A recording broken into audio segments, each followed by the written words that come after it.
ஹரே ஹரே ராம ராம ராம ஹரே ஹரே, ஹரே கிருஷ்ணா கிருஷ்ணா கிருஷ்ணா ஹரே ஹரே. ஸ்ரீமதே ராமானுஜாய நமः. நீலாச்சல நிவாசாய நித்யாய பரமாத்மனே பலபத்ர சுமத்ராபியாம் ஜெகநாதாய தே நமः. ஜெகநாத சுவாமி வைபவத்தை பார்த்துட்டுருக்கோம்.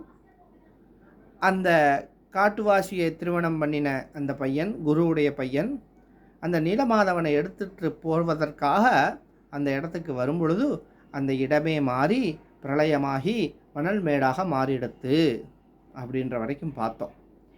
அந்த மணல் மேடில் அந்த ஆலயம், அந்த குகை எங்கே இருக்குதுன்னு அவனுக்கு தெரியலை. உடனே ராஜா இடத்துல சொல்ல, ராஜாவும் பிரார்த்தனை பண்ணி, பகவானே, இந்த நாடு பசியும் பட்டினியும் துன்பம் துயரமாக இருக்குது, இதை போக்கி உங்களுடைய ஸ்வரூபத்தை காட்டி இங்கே ஸ்தாபிதமாகுங்கோ பகவானேன்னு பிரார்த்தனை பண்ண, அங்கே பெருமாள் அசரீதியாக வார்த்தை சொன்னார். ஹே ராஜா, அந்த இடத்துக்கு போ, அந்த மணல் மேடை சுத்தம் பண்ணு, ஒரு கோவிலை புனர் உதாரணம் பண்ணு, அந்த பழைய குகையை கோவிலாக மாற்று அப்படின்னு சொல்ல, இந்த ராஜாவும் அவளுடைய பத்தினி குந்திஜா மாதா அவளும் சேர்ந்து அந்த இடத்துக்கு போய் ஒரு முகாமிட்டு ஒரு சின்ன அரண்மனையை உருவாக்கி அது பக்கத்திலே வருடக்கணக்காக திருப்பணிகள் செய்து அந்த ஆலயத்தை நிர்மாணம் பண்ணினாள். அப்பொழுது மூலவர் வேணும், ஒரு சன்னதி மூலவர் வேணும். அங்கே நீலமாதவ பெருமாள் இல்லை. ஆக அந்த பெருமாள் எங்கே போனார் ஏதுன்ற தெரியலை. அப்போது பெருமாள் இடத்துல பிரார்த்திக்க பெருமாள் சொன்னார், ஏ ராஜா, கிழக்கே உள்ள கடற்கரைக்கு செல், உன்னை நோக்கி எந்த ஒரு பொருள் வருதோ அதில் என்னுடைய திருமேனியை நீ செய்யலாம் அப்படின்னு சொல்ல, அந்த ராஜாவும் குந்திஜா மாதாவும் போய் பிரார்த்தனை பண்ணினா, பிரார்த்தனை பண்ணும் பொழுது ஒரு பெரிய வேப்ப மரம் ஒன்று மிதந்து வந்தது. அந்த வேப்ப மரத்தை எடுத்து அந்த ராஜா சிற்பம் செய்யலாம் என்று வணங்கி அந்த வேப்ப மரத்தை கையில், அந்த ஆட்களை கொண்டு கையில் எடுக்கிறார். அந்த பெருமாள் மிதந்து வந்த இடம் இப்பவும் புரி, ஜெகநாத் புரியில் சக்கர தீர்த்தம்னு சொல்லப்படுற மிக உன்னதமான தீர்த்தமாக அந்த கடற்கரை அமர்ந்திருக்கு. இப்போ யார் ஒருவர் நம்ம போனாலும் நேராக சக்கர தீர்த்தம் போய் சக்கர தீர்த்தத்தில் நம்ம ஸ்நானம் பண்ணிட்டு தான் பெருமாளை சேவிக்க போகணும். அந்த சங்கச்சேத்திரத்திலே நான் சொன்னேன் இல்லையா, சேத்திரம், சங்கச்சேத்திரம், தீர்த்தம், சக்கர தீர்த்தம். அந்த பெருமாள் ஆவிர்வகிச்ச அந்த இடம்தான் சக்கர தீர்த்தம். மிக விசேஷமான ஒரு சக்கர தீர்த்தம். அந்த கடற்கரை ஓரத்திலேயே மிக விசேஷமான சக்கரத்தாழ்வார் சன்னதி இப்போவும் உண்டு. எல்லாரும் சக்கரத்தாழ்வாரை அக்ஷா திருமேனியாக விக்கிரகமாக பார்த்துருக்கோம். இங்கே பூமியில் பார்த்தேன்னா சக்கரம் இருக்கும். பூமியில் இருப்பார், தரையோட தரையாக இருப்பார். அவருக்கு தான் அங்கே பூஜை நடந்துட்டுருக்கு. மிக விசேஷமான சேத்திரம். அங்கே ஒவ்வொருத்தரும் போய் அந்த சக்கரத்தாழ்வாரை பிரார்த்தனை பண்ணி அந்த தீர்த்தத்தில் ஸ்நானம் ஆடணும். எப்படி ராமேஸ்வரத்தில் அக்னி தீர்த்தம் முக்கியம் சொல்கிறோமோ அதே போல் புரியில் சக்கர தீர்த்த ஸ்நானம் மிக மிக மிக முக்கியம்.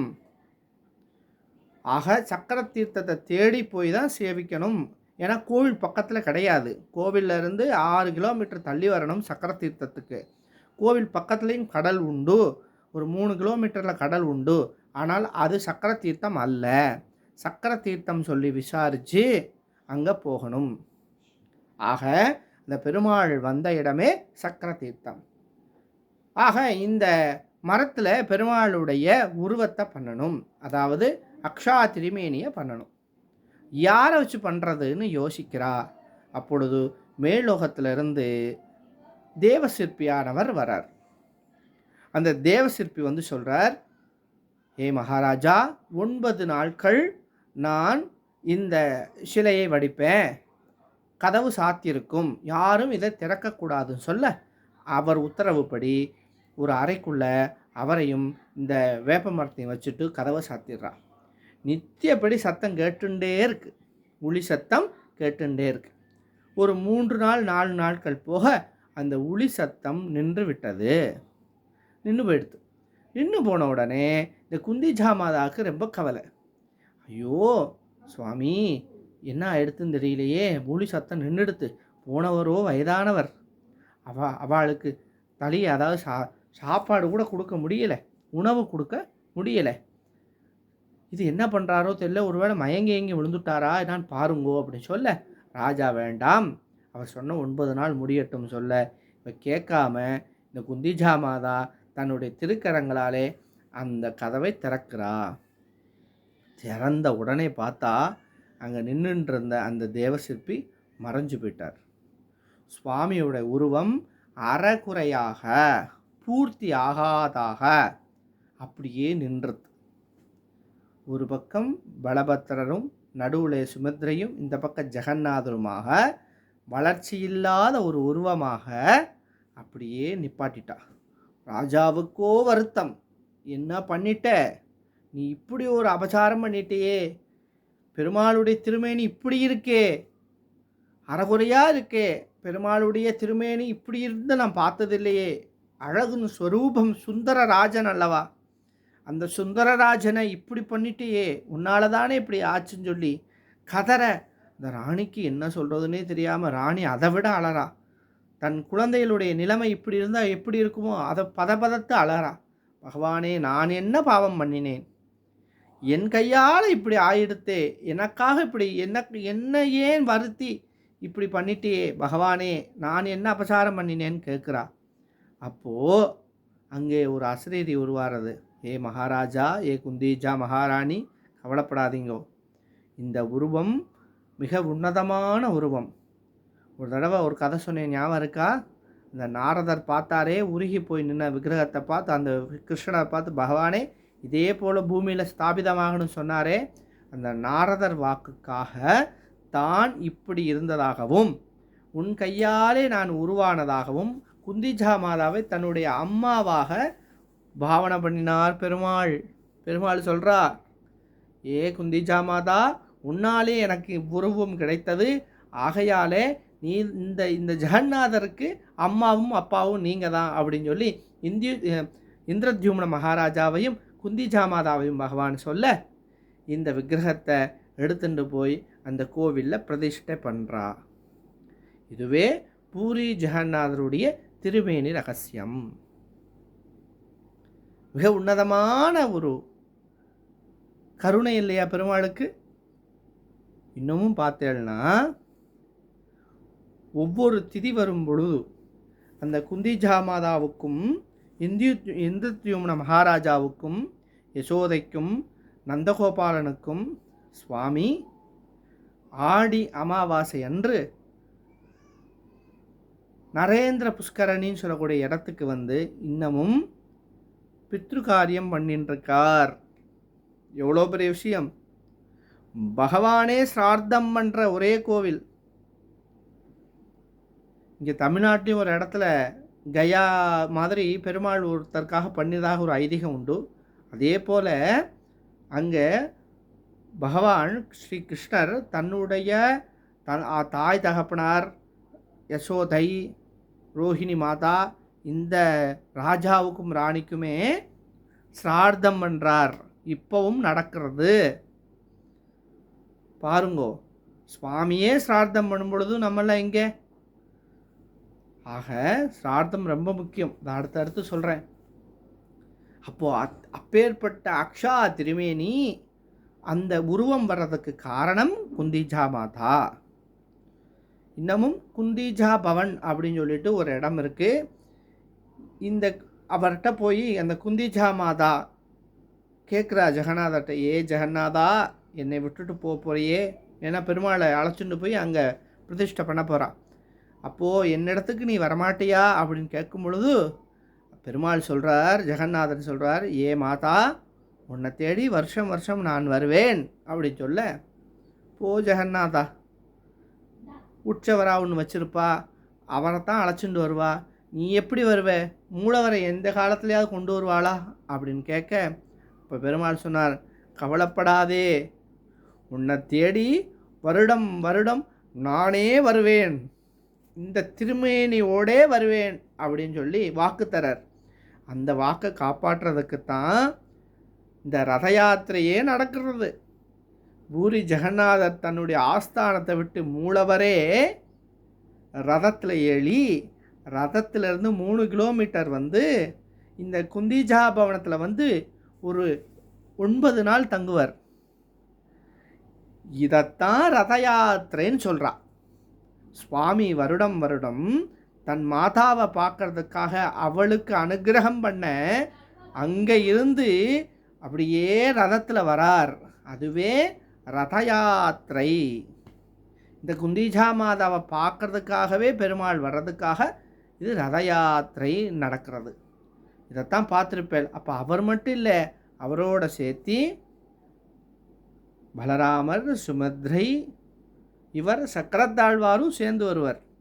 ஆக முதல் ரதத்தில் பலராமர் எழுதியிருப்பார். 2வது ரதத்திலே சுமத்ரா தேவி இருப்பார். 3வது ரதத்திலே ஸ்ரீ கிருஷ்ணர் வருவார். ஜெகநாதர் வருவார். ஆக இந்த ரதங்கள் மூலமாக நகர்ந்து தன்னுடைய பிறந்த ஆகத்துக்கு போவதாக ஐதீகம். அப்பேற்பட்ட மகத்தான உற்சவம் ஜெகநாதர் உற்சவம். இந்த ரதோற்சவம் இந்த மாதம் நடக்க போகிறது. நான் குறிப்பிடுறேன். எல்லாரும் அந்த தொலைக்காட்சியிலேயோ இல்லை வீடியோவிலே பாருங்கோ. அவர் அவ்வளோ அழகாக ஏழை பண்ணிட்டு வருவா. ஆடி ஆடி வருவார். அவர் கூடான கூடி மக்களுக்கு நடுவே கண்ணங்கரேர்னு 2 முட்டைக்கள் நல்லா விழிச்சின கண்ணை வச்சுண்டு பெருமாள் ஆடி ஆடி வருவார். ஜெகநாதர் எவ்வளோ அழகாக இருப்பார் தெரியுமோ. அவரை போய் குறையான விக்கிரகம் அங்கஹீனமாக இருக்குன்னு சொல்கிறோமே, அழகு ஒரு குழந்தை கண்ணங்கரேர்னு ஆடி வந்து அப்படி இருக்கும். அந்த நீலாச்சல படியை விட்டு இறங்கி வருவார். அப்படி வரும் பொழுது சொல்கிறேன், அடுத்தடுத்து அந்த கோவிலுடைய வைபவத்தை சொல்லும்போது அந்த படிகளுக்கும் அந்த 21 படி இருக்குது. அந்த படிகளுக்கும் அங்கே சன்னதியில் இருக்கிற ஒவ்வொரு சன்னதிக்கும் கதைகள் உண்டு, அர்த்தம் உண்டு. கிட்டத்தட்ட ஒரு 15 ஏக்கர் சுற்றளவில் அந்த கோவில் இருக்குது. கூடவே இருக்கும், நான் கம்மியாக சொல்கிறேன். அந்த கோவிலில் இருக்கிற ஒவ்வொரு சுவரும் கதை உண்டு, புராணங்கள் உண்டு. எப்படி திருவரங்கத்துக்கு நமக்கு பெரிய மகாத்மியம் சொல்கிறோமோ, ஒவ்வொரு தூணுக்கும் ஒரு அர்த்தம் சொல்கிறோமோ, அதே போல் புரி ஜெகநாத்துக்கும் அத்தனை அர்த்தங்கள் குட்டி கிடக்கிறது. அதையெல்லாம் நாம் அடுத்தடுத்த காணொளியில் பார்க்கலாம்.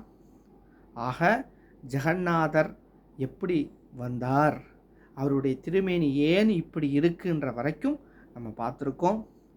அடுத்தபடியாக ஒவ்வொரு காணொளி மூலமாக இந்த ரத யாத்திரை முடிவதற்குள் ஜெகநாத வைபவத்தை முழுமையாக நம்ம சேவிக்கலாம்.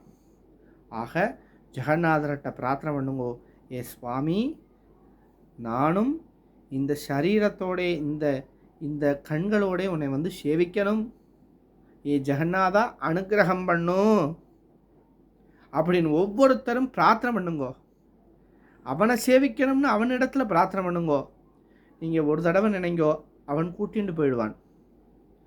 இந்த பூமியில் பிறந்த ஒவ்வொரு ஆத்மாவும், முக்கியமாக ஸ்ரீ வைஷ்ணவர்கள், ஒவ்வொரு ஸ்ரீ வைஷ்ணவர்களும் சேவிக்கக்கூடிய ஒரு மகா உன்னதமான ஒரு சேத்திரம் புரி சேத்திரம். ஜெகநாதன், ஜெகத்துக்கே நாதன்.